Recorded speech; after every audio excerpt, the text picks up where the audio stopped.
Hello everyone, this is Islander Ashik with you all, and we are back with interesting things around the world. And for today, British House of Commons have passed a bill.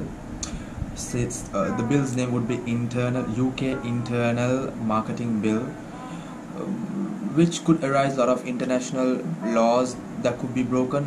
Example, it states other neighboring countries such as Ireland and other neighboring countries or people, citizens from those countries cannot come to UK and work, which could raise a lot of issues because they used to be all a part of. President Alexander has taken up his role as the president for the sixth time, and a lot of US and European countries has not recognized him to be the president because it's out of the norm to have to himself be elected six times as the president of the country. Like before, US has just announced restoring of all sanctions to Iran, which is crazy, and all other major countries have refused to listen to US this time, which is a good thing. And we'll see how that goes in the international community, if they will listen to US as usual or they'll stick to morality. And something funny about Russia is up. Russian opposition leader has returned from hospital after poisoning. The funny part is the Russian elections are coming up, and suddenly Russian opposition leader to be poisoned. Putin, I saw that.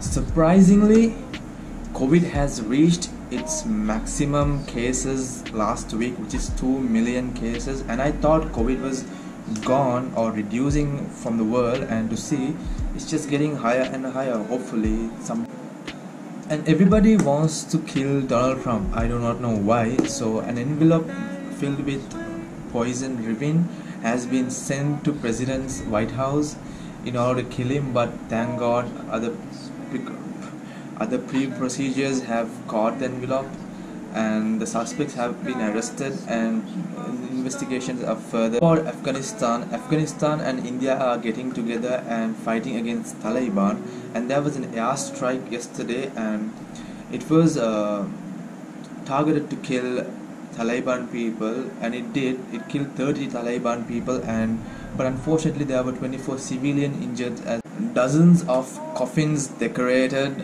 with all these ancient writings were discovered yesterday in Egypt, and they are supposed to be buried 2500 years before, and this year is full of surprises. Let's hope something crazy comes out of those coffins as well.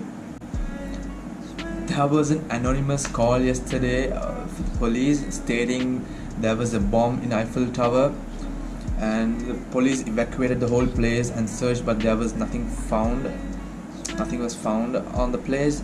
Hopefully it was a hoax. Let the police be more careful on handling calls and with domestic terrorism. Or something that is very interesting is Darknet, which I have surfed as well many times, and what you do at Darknet is order drugs, get a lot of drugs to your countries through various ways, and police officials from US and Europe have got together and captured 170 drug dealers through Darknet, and it is said to be beginning of the end of the golden era of drug smuggling through internet. And I know you guys are gonna be sad, you're not gonna have any more stamps, pills and LSDs, but that's so. Olympics were supposed to be held on 2020, and due to COVID we could not have Olympics, and we're supposedly we are gonna have Olympics on January, February, March of 2021, and already players are being told to come 2 months prior in order to self-quarantine and then participate in Olympics, which is a good. There was an unusual number of death cases yesterday.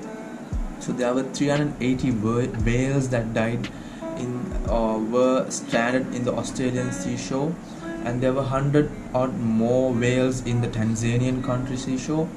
And another sad thing is there were 100 plus elephants that were killed due to toxic water in Westboro, which is the country that has the highest elephant population. I hope the officials are more concerned about these deaths and take better precautions for future. Last but not least, guys, remember the name when I say Shaheen al-Baghdadi. She's an 82-year-old grandma from India, and she's been added to under the list of 100 influential people in the world. And why that happened was because she protested against the CAA Act, which is the Constitutional Amendment Act in India, and she started a 100-day sit-down protest, and it was stopped due to corona and all the blockings, or else it could have gone more and more. Thank you so much, grandma, for doing all this at such an old age. You are an inspiration for all of us. This is all for today, guys. Hopefully you had a good time listening to Ashik, and do drop a thumbs up. Ashik out, until next time.